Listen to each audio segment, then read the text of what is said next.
gracia y la paz de Dios sea con cada uno de los presentes. Nos alegra saludarles desde la Unión Colombiana, Departamento de Multimedia. Nos encontramos con el pastor Antonio Martínez, presidente de la Unión Colombiana, y su servidor Samuel Becerra, del director de Evangelismo.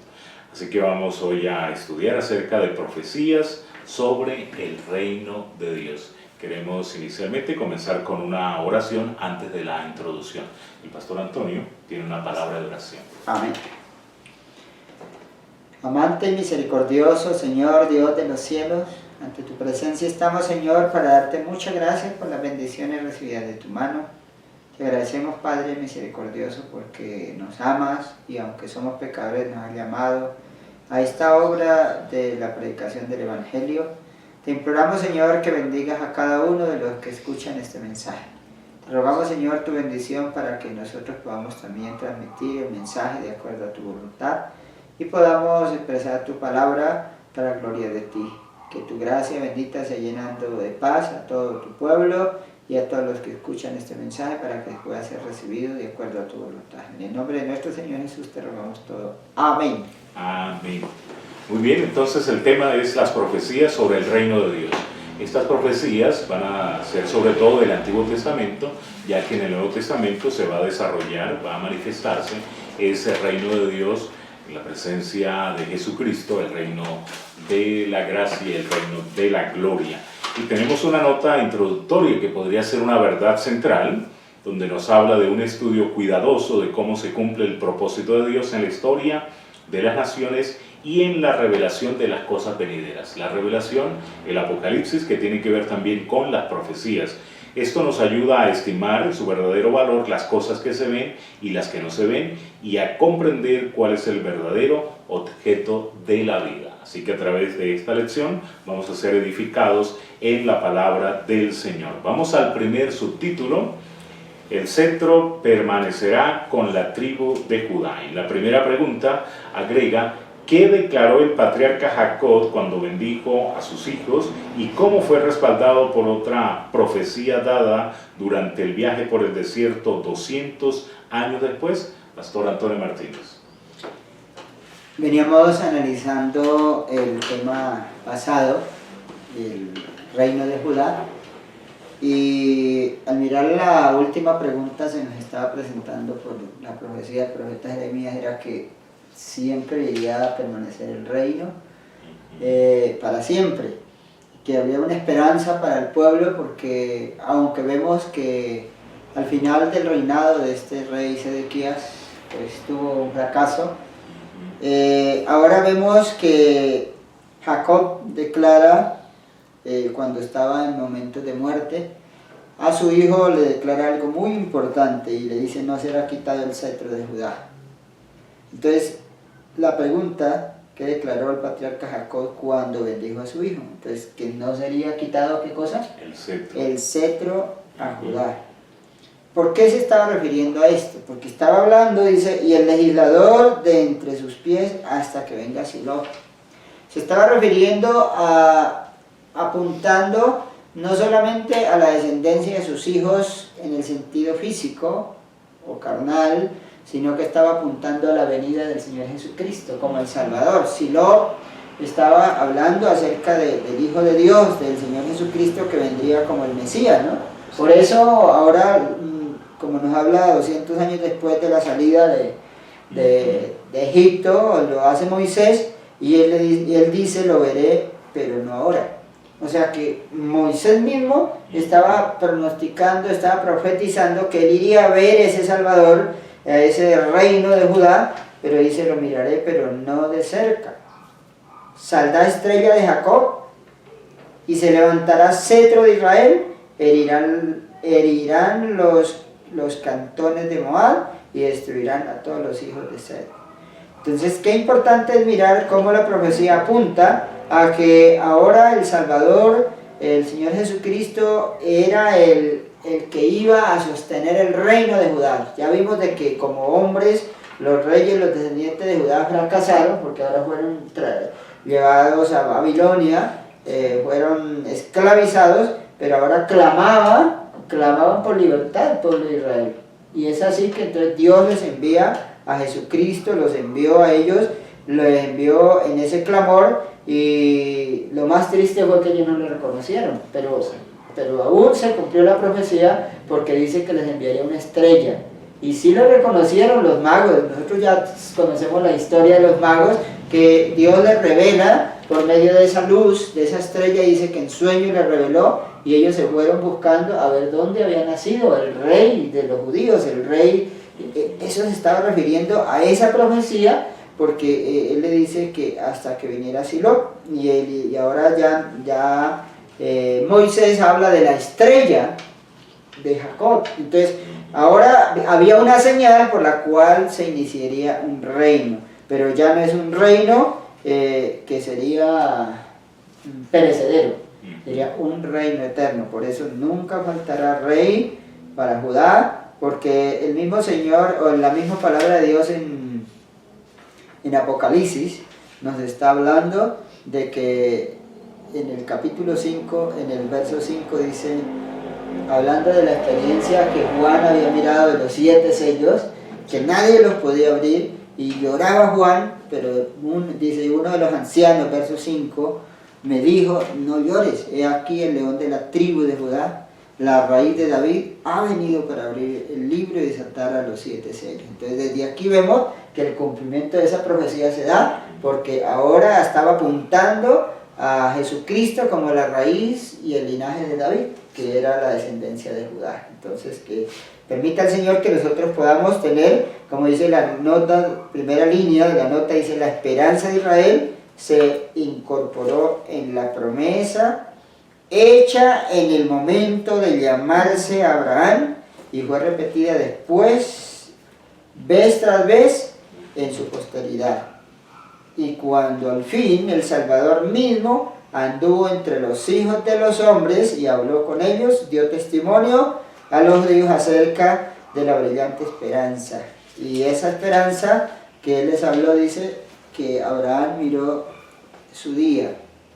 Y Cristo declaró, dice, Abraham, vuestro padre, se gozó por ver mi día, y lo vio y se gozó. O sea que vemos ahora que el cumplimiento de esa profecía se dio en el Señor Jesucristo. Y él les dice claramente a los judíos, porque ellos lo rechazaron, y le dice, porque ellos hablaban de nuestro padre Abraham.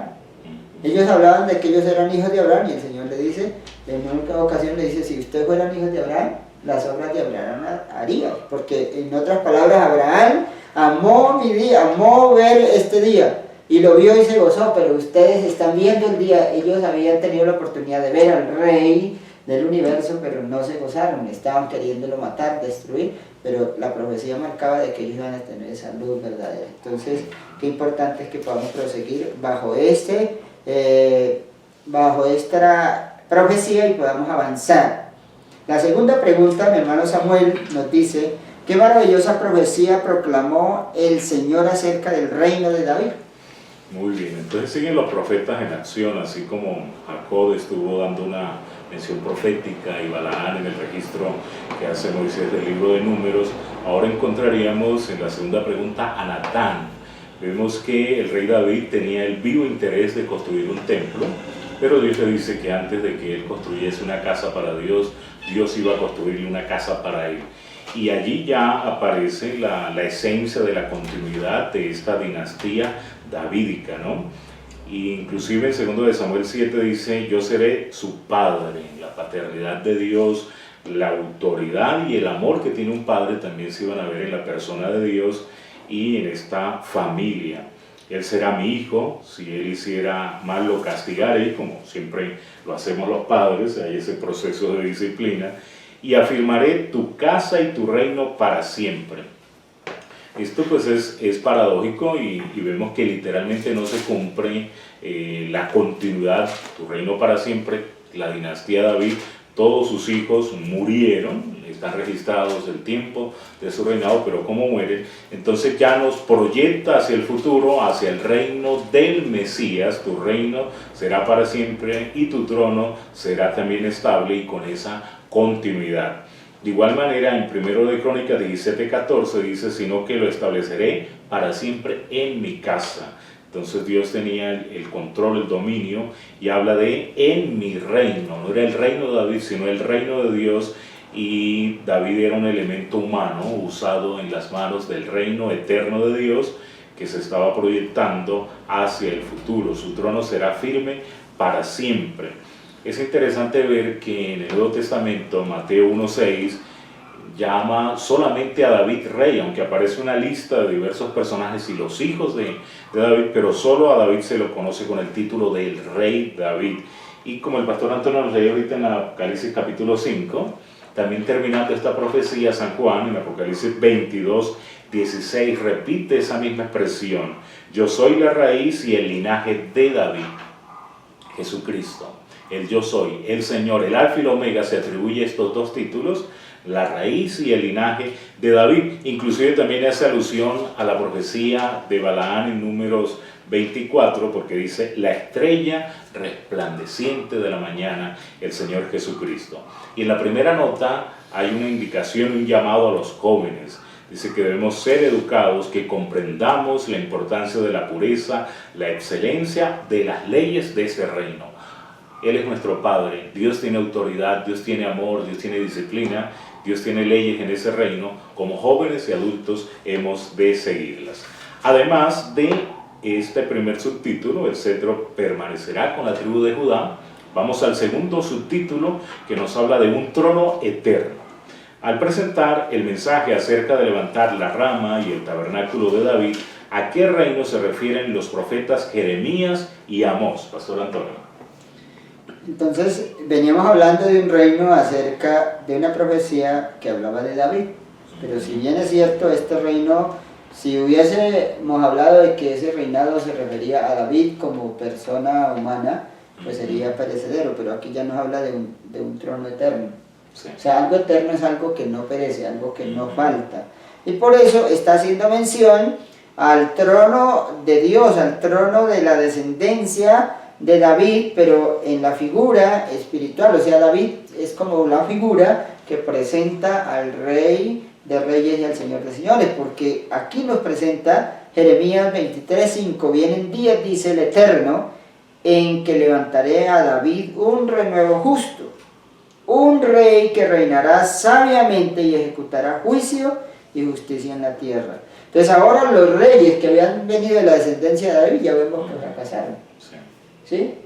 Salió Salomón, tuvo su fracaso, se arrepintió, bueno, pero el reino lo divide porque de su pecado hizo de que Dios decidiera. Luego viene Roboán, pero Roboán no fue sabio, Dios permitió que él obrara para que se cumpliera su palabra de esa manera, y ahora eso hizo dividir el reino, y los reinos que vienen a Israel pues son reyes apóstatas, destruyen la paz y la justicia. Y los reyes que salen de Judá, de esos 20 que analizábamos, ya mirábamos que eran unos pocos que hicieron lo bueno delante de Dios, pero los otros hicieron lo malo. Y es ahí cuando vemos que entonces Dios promete establecer un reino, pero un reino eterno. Y en Isaías capítulo 10 se nos presenta algo muy importante en el verso 32 al 34. Dice: y aún vendrán días cuando reposará en Nod, alzará su mano al monte de la hija de Sión, al collado de Jerusalén. He aquí el Señor Jehová de los ejércitos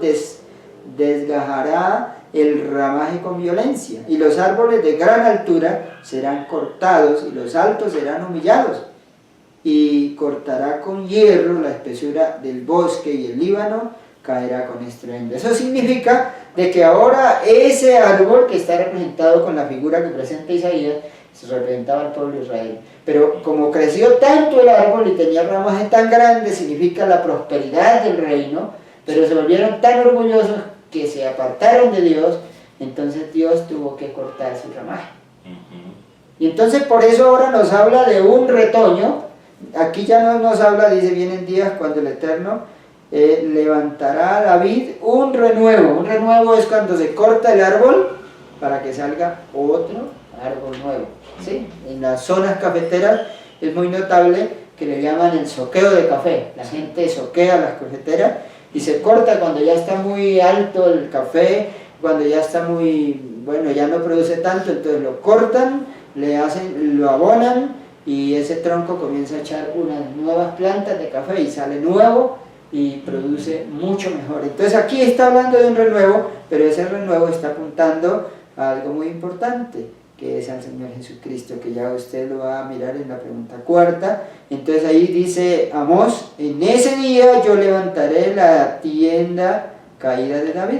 Eso significa que lo que el Señor Jesucristo venía a hacer era a levantar el reino de Judá, o sea, a ponerlo en alto, pero no lo iba a poner en contra de Judá, en contra del pueblo de Israel, sino que ese árbol seguía siendo la cepa, siempre era Dios, o es Dios que estaba sosteniendo a su pueblo, que lo había escogido y que nunca, como dijo Jacob, faltaría reino, faltaría trono. Por eso el Señor toma de esa misma descendencia y permitió que la descendencia de Judá, nosotros vemos que las generaciones son contadas y de allí sale el Señor Jesucristo.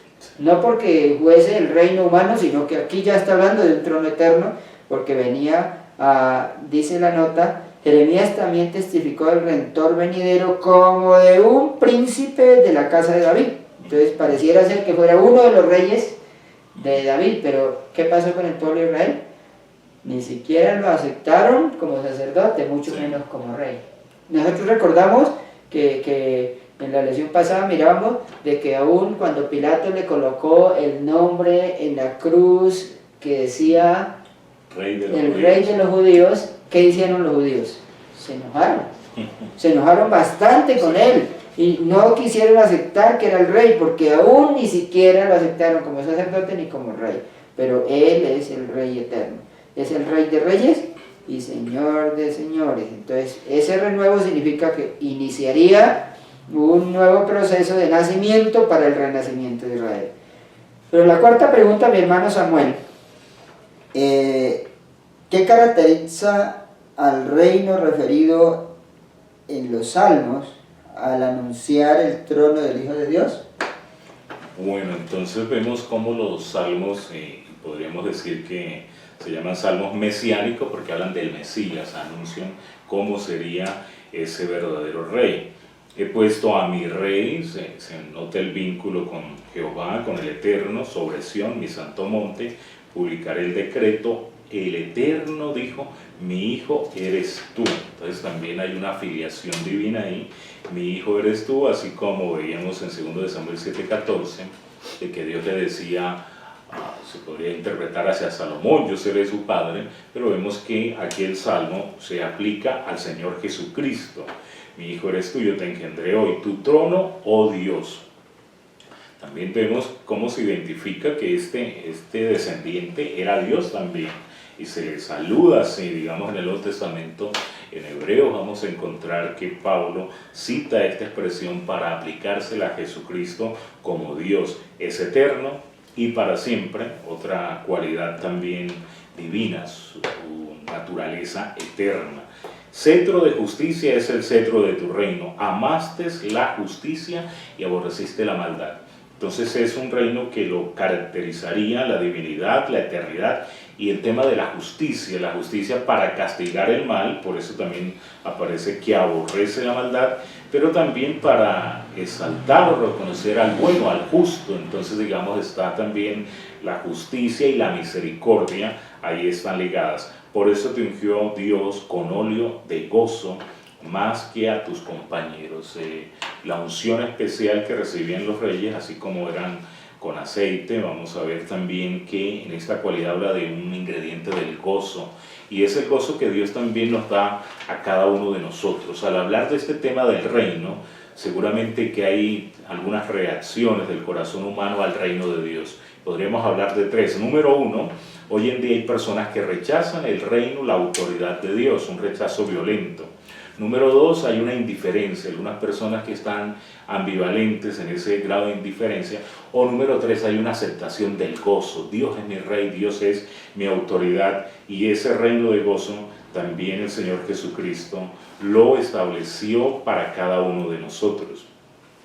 La nota nos dice que la cruz de Cristo será la ciencia y el canto de los redimidos durante toda la eternidad. El plan de salvación, la cruz del Calvario. En el Cristo glorificado contemplarán al Cristo crucificado. Cristo debió morir, ser crucificado, y eso también lo va a llevar a la gloria, esa humillación a la gloria, como habla también Filipenses capítulo 2.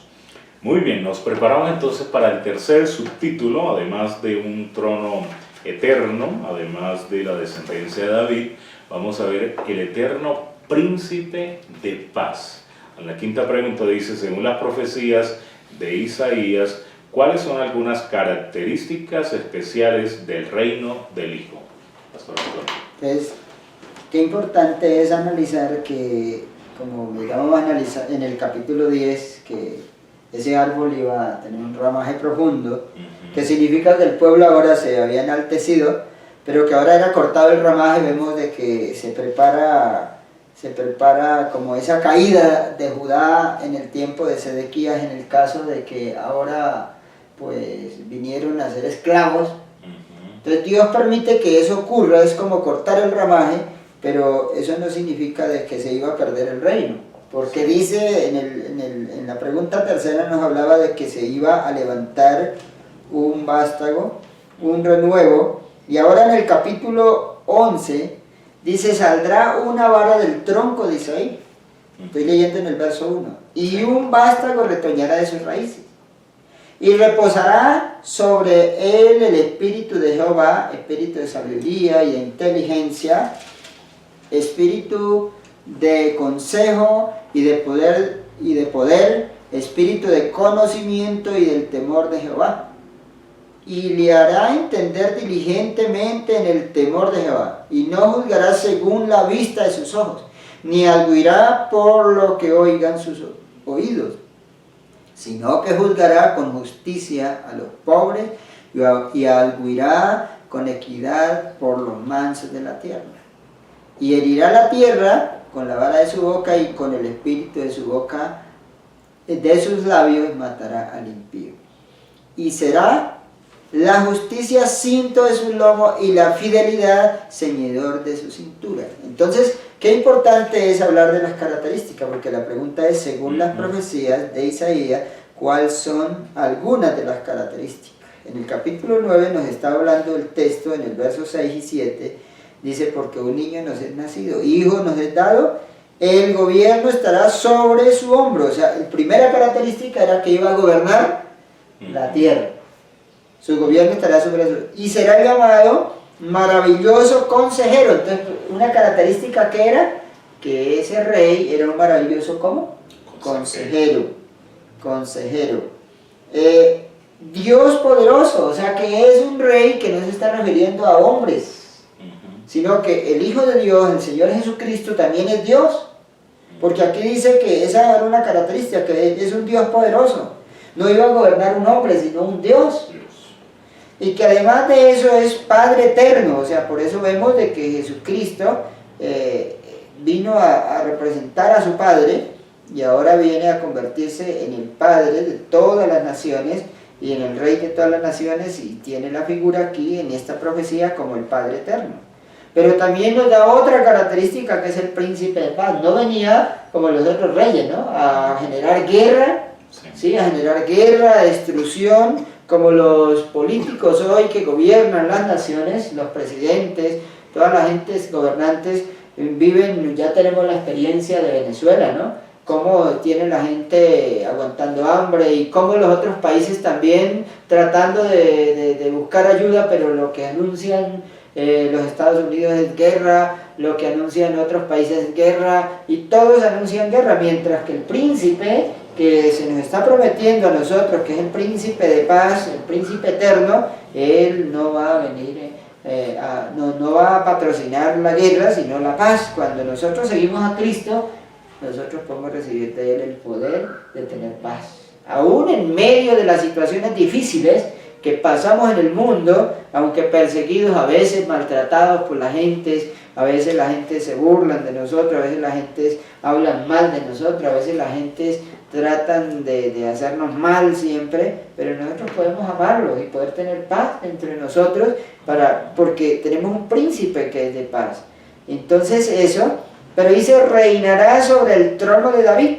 Esa es otra característica. Entonces no iba a reinar sobre otro trono, sino que venía, en otras palabras, venimos analizando la profecía, viene a ser un rey que saldría del trono ¿de qué? De David, o sea, de la descendencia de David.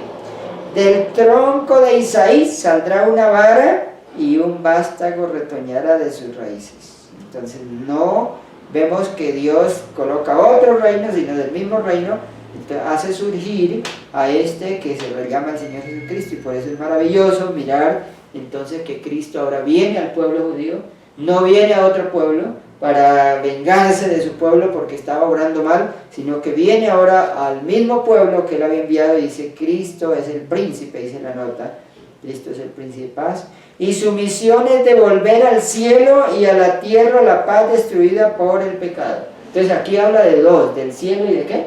De la tierra. ¿Por qué? Porque Jesucristo tuvo que también devolverle la paz en el cielo, porque ¿de dónde comenzó el pecado? Yo haría la pregunta, ¿a dónde comenzó el pecado? En el cielo. Recuerden que Satanás era un ángel y él se rebeló en el cielo, y al rebelarse en el cielo entonces tuvo que luchar. El Padre, según la historia de la redención, nos dice que el Padre le permitió a Satanás, al ángel, que se midiera fuerzas con Jesucristo, porque él decía que él era igual a Cristo y que él debía tener el mismo privilegio, y que por eso tenía que hacer parte del mismo concilio que estaba haciendo el Padre y el Hijo. Por lo tanto, el Padre en su sabiduría le permitió que midiera fuerzas, y entonces tuvo que Cristo sacar a Satanás, a ese ángel rebelde, sacarlo del cielo, y por eso la Biblia dice: y fue lanzado fuera la serpiente antigua que se llama Diablo y Satanás. Y por eso dice: ay de los moradores de la tierra, porque del cielo salió ¿a dónde? A morar aquí a la tierra. Pero ahora tiene que venir Cristo también del cielo, bajar y hacerse hombre para derrotarlo también aquí. Entonces qué maravilloso es, dice, porque la nota dice: Cristo es el príncipe de paz y su misión es devolver al cielo y a la tierra la paz destruida por el pecado. Entonces, muy importante que tengamos en cuenta esto. Quien consienta en renunciar al pecado y abra el corazón al amor de Cristo, participará de esta paz celestial. Entonces, es una promesa para nosotros, y hay esperanza. ¿En quién? En que consientan entregarse a Cristo. Entonces tendrá la esperanza de tener, de participar de la paz celestial, porque el Señor cuando se fue dijo: mi paz os dejo, mi paz os doy, no como el mundo le da, porque la paz que ofrece el mundo es una paz que genera guerra, ¿sí? La paz que ofrecen las naciones es que matan a los otros para poder tener paz, no, pero Cristo la paz que promete es: si un hombre es malo, lo convierte en bueno para que haya paz. Si nosotros teníamos unos instintos pecaminosos carnales, ahora Él los cambia, y por eso en esta característica dice: en el principio era el verbo, y el verbo estaba con Dios, y el verbo era Dios. O sea, Dios estaba con Él en el principio. Entonces ahí vimos de que esa era una de las características que tenía, era que es un reino dirigido por Dios, ¿sí? Sigue siendo el mismo reino teocrático, ¿sí? O sea, desde el principio quiso Dios que fuera ese reino teocrático. Los judíos pidieron otro reino, pero ahora Dios les quitó ese reino porque no dio resultado, y vuelve a retoñar en Jesucristo. Entonces, que permita al Señor que podamos nosotros seguir ese reino. Por lo tanto, en la sexta pregunta, ¿qué otros rasgos maravillosos identifican al reino de Dios, mi hermano Samuel? Muy bien, siguiendo entonces con los profetas, tenemos ahora a Miqueas y a Zacarías, quienes agregan otros elementos. Miqueas le interesa la parte humilde, la sencillez, la pequeñez de Belén, pero que entre esos, en esa pequeña población saldría o nacería el verdadero rey de Israel. Él sería el Señor. Sus orígenes son desde el principio, desde los días de la eternidad. Sus orígenes, dice esta versión, otra, la Reina Valera del 60, habla de sus salidas, que nos habla entonces de que Cristo no comenzó su existencia en Belén, sino que Él es eterno, siempre ha existido. Algunas salidas muy destacadas, o como Él se manifestó antes de nacer en Belén, por ejemplo en Génesis 18, cuando habló con Abraham antes de destruir a Sodoma y a Gomorra, o en Génesis 32, cuando Jacob se va a encontrar con su hermano Esaú y tiene que luchar con el ángel ahí. Entonces ese ángel, el Señor Jesucristo, que estaba allí, que le da la victoria, que le cambia el nombre de Jacob, usurpador, por Israel, el victorioso. Y Zacarías, ya también uno de los profetas menores, menciona el hecho de la alegría, del regocijo que debe haber en cada uno de nosotros, en este caso para Israel. Dice: da voces de júbilo, hija de Jerusalén, tu rey viene a ti, justo y salvador. Nuevamente el tema de la justicia se menciona, y esta justicia contribuye hacia la salvación, la redención, a un estado de tranquilidad, de paz, de sosiego. Pero también dice humilde. Entonces esta característica es muy fundamental, porque generalmente los reyes humanos, los gobernantes, los políticos, hay un estatus de ensalzamiento, de gloria, de vanidad, pero en Jesucristo hay humildad. Y el Señor Jesucristo mismo se atribuye estas características de humildad cuando en el Evangelio, en Mateo 11:29, dice: aprended de mí, que soy manso y humilde de corazón. Entonces el Señor lo demostró también al estar sobre este asno, la entrada entonces triunfal sobre este pollino, como Él viene entonces con esa humildad. Él iba a anunciar también la paz a las naciones y gobernará de mar a mar. Habla de un alcance mundial, de un reino universal muy importante que el Señor lo hace. Y era algo tan conocido en la época del Nuevo Testamento, de la época de Herodes, cuando él viene entonces a abordar a los sacerdotes y los fariseos que tenían todos estos documentos. Ellos sabían de la profecía de Miqueas 5:2, e inclusive Daniel 9:25 especificaba el tiempo exacto de su venida, cuándo iba a ser ungido, cuándo sería bautizado, cuándo iba a morir. Todo eso lo planteaban las profecías bíblicas. Entonces hay una serie de rasgos muy importantes sobre el reino de Dios. Y a propósito de Daniel, en esta última pregunta se nos habla de este profeta. En armonía con la luz dada al profeta Daniel, ¿cuándo tendrá lugar el establecimiento del reino de Dios? ¿Qué significa esta gran promesa para todos los que viven en el tiempo del fin? Entonces podemos analizar que, hablando de Daniel, aquí se estaba hablando en el tiempo en que estaba Daniel en Babilonia. Precisamente se está hablando de la profecía que se presenta cuando el rey Nabucodonosor tuvo ese sueño y se le fue y declaró la muerte de los sabios, porque ninguno le declaraba la interpretación de esa visión, de ese sueño. Y el sueño tenía que ver con esa imagen grande, que su cabeza era de oro y que sus pechos y sus brazos eran de plata y que su vientre era de bronce y que sus piernas eran de hierro y que ya sus pies eran entre hierro mezclado con barro. Pero nosotros sabemos de que eso se estaba refiriendo a los reinos que irían, las potencias que irían a gobernar el mundo, y estábamos hablando de Babilonia, que era la cabeza de oro en ese momento, y estaba Daniel allá en Babilonia. Eso significa de que ahora Dios había preparado esa caída del reino de Israel para que pudiese estar Israel también cautivo en Babilonia, y después de Babilonia podemos decir que pasó a estar ya gobernado por los medios y los persas, y después por Grecia, y después por Roma. Cuando vino el Señor Jesucristo, entonces ahora estaba gobernado por Roma, porque los 4 metales representaban a Babilonia, a Medos y Persas, a Grecia y a Roma, y luego la Roma dividida. Pero cuando vemos que el Señor Jesucristo viene, pues estamos en la etapa en la que estaba gobernando Roma. Y entonces ahora la pregunta es ¿cuándo tendrá lugar este establecimiento del reino de Dios? Entonces el Señor dijo por medio de Daniel: en los días de estos reyes, el Dios del cielo levantará un reino que nunca jamás será destruido. Y se estaba refiriendo al reino de Dios, al reino de Jesucristo, porque Él dice: del monte fue cortada una piedra, allá en Daniel 2:44 y 45 dice: y del monte fue cortada una piedra, no con mano de hombre. ¿Sí? Esa piedra se estaba refiriendo a Jesucristo mismo, porque Jesucristo tiene esa figura bíblicamente dice que Él es la roca eterna, y por eso en el desierto golpearon la roca y salió agua, y esa roca, dice Pablo, que era Cristo. Y también en Hechos de los Apóstoles 4 dice, esta es la roca que los edificadores desecharon, la cual vino a ser cabeza de ángulo. Entonces Daniel dice, y en los tiempos de estos reyes saldrá un reino, el Dios del cielo levantará un reino que nunca jamás será destruido, ni será entregado a otro pueblo. Entonces desmenuzará ese reino de esa piedra que venía, desmenuzará y consumirá a todos aquellos reinos y permanecerá para siempre.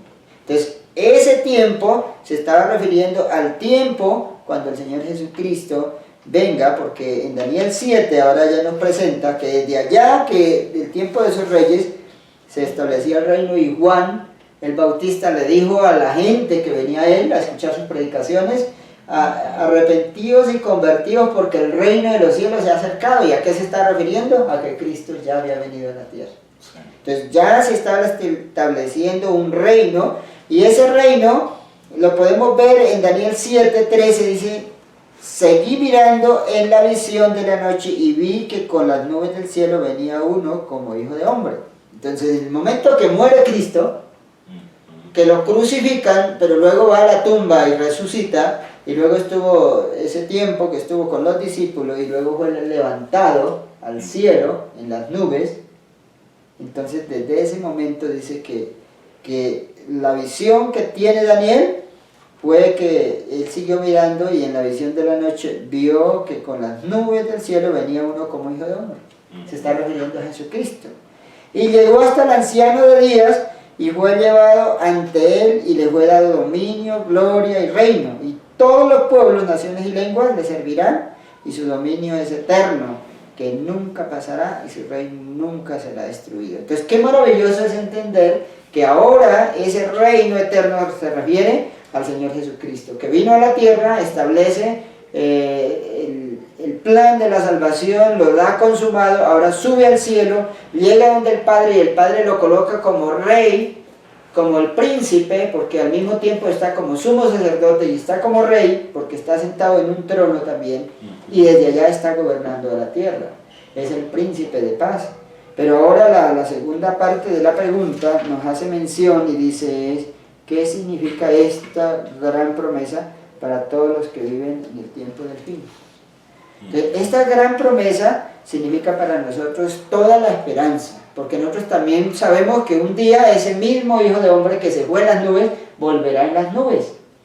Y viene, dice la Biblia, que viene para llevar a todos los que le esperan, a todos los que están preparados para su segunda venida, y irán con él al cielo, y entonces todos dirán: él es el Rey de Reyes y Señor de Señores, y le glorificarán, le glorificaremos todos, porque es maravilloso tener esa esperanza de que un día vamos a ir con él, porque el reino, dijo el Señor Jesucristo, mi reino no es de este mundo será destruido. Toda la gente lucha por gobernar el mundo, la gente vive en el caos, las guerras, la destrucción ha venido por el deseo de gobernar este mundo. Pero ¿de qué sirve gobernar este mundo si todo es perecedero?